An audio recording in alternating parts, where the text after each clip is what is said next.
প্রিয় দেশবাসী, ভাই ও বোনেরা, আমাদের সমস্যা ছিল দুইটা। এক, রাষ্ট্র পরিচালনার নীতি হিসাবে ভুল নীতি গ্রহণ করা, এবং দুই, ভুল নেতা বাছাই করা। ভুল নীতির কারণে অনেক ভালো নেতাও দেশকে কাঙ্ক্ষিত মানে নিয়ে যেতে পারে নাই।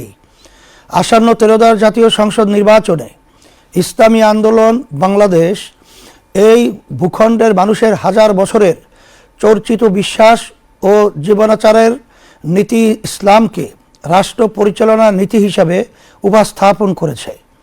শরিয়া কেবলই একটি আইনের নাম নয়, বরং শরিয়া হলো মানুষের বিশ্বাস, জীবনবোধ, সংস্কৃতি, অভ্যাস ও আইনের সমষ্টি।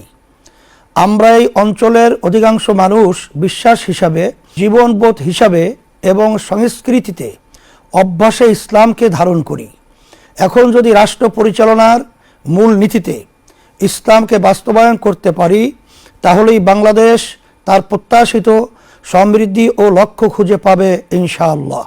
রাষ্ট্র পরিচালনায় ইসলামের মৌলিক নীতিমালার মধ্যে রয়েছে আদালত, ইনসাফ, নাগরিকের স্বার্থের প্রতি সংবেদনশীলতা, দায়বদ্ধতা, সামাজিক নিরাপত্তা, আইনের শাসন এবং সকল ধর্মের মানুষের ধর্মীয় আচার পালনের অধিকার ও সমান সম্মান মর্যাদা প্রদান করা।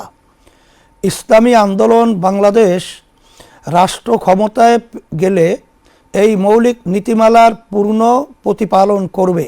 প্রিয় দেশবাসী, ইসলামী আন্দোলন বাংলাদেশ 13বার জাতীয় সংসদ নির্বাচনে 258 আসনে হাতপাখা প্রতীকে প্রতিদ্বন্দ্বিতা করছে।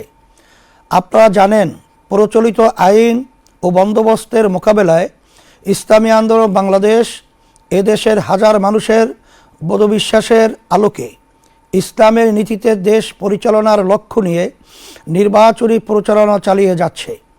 আপনাদের থেকে যে স্বতঃস্ফূর্ত সাড়া আমরা পাচ্ছি, তা আমাদেরকে আপ্লুত করছে। ইনশাআল্লাহ আগামী 12 তারিখ আপনারা হাতপাখা প্রতীকে ভোট দিয়ে আমাদেরকে বিজয় করলে জনপ্রত্যাশার বাংলাদেশ নির্মাণ করব ইনশাআল্লাহ। আপনি যদি ভোটের মাধ্যমে কোনো ভালো নীতি ও ব্যক্তির জন্য সুপারিশ করেন, তাহলে সেই ভালো নীতি ও ব্যক্তির কৃত ভালো কাজের নেকি আপনি পাবেন। আর যদি আপনি কোনো খারাপ নীতি ও ব্যক্তির জন্য সুপারিশ করেন, তাহলে সেই খারাপ নীতি ও ব্যক্তির করা অপরাধের পাপের ভাগ আপনার আমল নামাতেও যুক্ত হবে।